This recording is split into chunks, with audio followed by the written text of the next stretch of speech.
सूबाई दारुल हुकूमत पेशावर में रोजनामा अखबार हक की 11वीं और हक न्यूज चैनल की दूसरी सालगिरह पर ब्यूरो ऑफिस पेशावर में ब्यूरो चीफ पेशावर एहसानुल्लाह सागर ने सालगिरह का केक काटा। सालगिरह की तकरीब के मौके पर आल पाकिस्तान अखबार फरोश यूनियन के सदर रजा खान, सूबाई सदर फयाज खान, जनरल सेक्रेटरी मोहम्मद रफीक ने खुसूसी तौर पर शिरकत की। इस मौके पर सदर रजा खान ने chief editor Mohammad Tanveer Khokhar, executive editor Aftab Abbasi और पूरी टीम को मुबारकबाद दी और कहा कि अखबार हक ग्रुप ने हमेशा हक सच की बात की है। हमारी ख्वाहिश है कि रोजनामा अखबार हक पेशावर में मजलूम लोगों की आवाज इक्तदार के ऐवानों तक पहुँचाए। हमारी दुआ है कि अखबार हक मीडिया ग्रुप मुस्तकबिल में भी मजीद तरक्की करे। रजा खान ने नए रीजनल अखबार रोजनामा खामोश का इजाफा करने पर एडिटर मोहम्मद तनवीर खोखर को मुबारकबाद दी और कहा रोजनामा खामोश भी तरक्की की मनाजिल तय करेगा। इससे मीडिया इंडस्ट्री में रोजगार के मजीद मौके भी पैदा होंगे।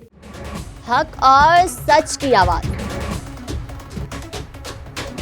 अवाम के मसाइल को मंजर-ए-आम पर लाने, इक्तदार के ऐवानों से अवाम की दहलीज तक पाकिस्तानी अवाम की आवाज, पाकिस्तान का कौमी अखबार डेली अखबार हक की 11वीं और हक न्यूज की दूसरी कामयाब सालगिरह पर कौम को मुबारकबाद।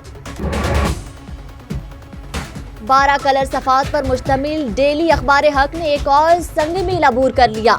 अवामी और कौमी इशूज, मुल्की मसाइल, आलमी मंजरनामे, अवामी मसाइल पर बेलाग तबसरों और मसाइल को उजागर करने में सबसे आगे रहने वाले कौमी अखबारात में डेली अखबार हक ने नुमाया किरदार अदा किया। मुल्क में जमहूरियत, कानून की हुक्मरानी और अवाम की आवाज़ को इक़्तिदार के ऐवानों तक पहुँचाने के लिए पूरा मेरी और आपकी आवाज़ जुल्म के खिलाफ डेली अखबार हक, हक न्यूज़।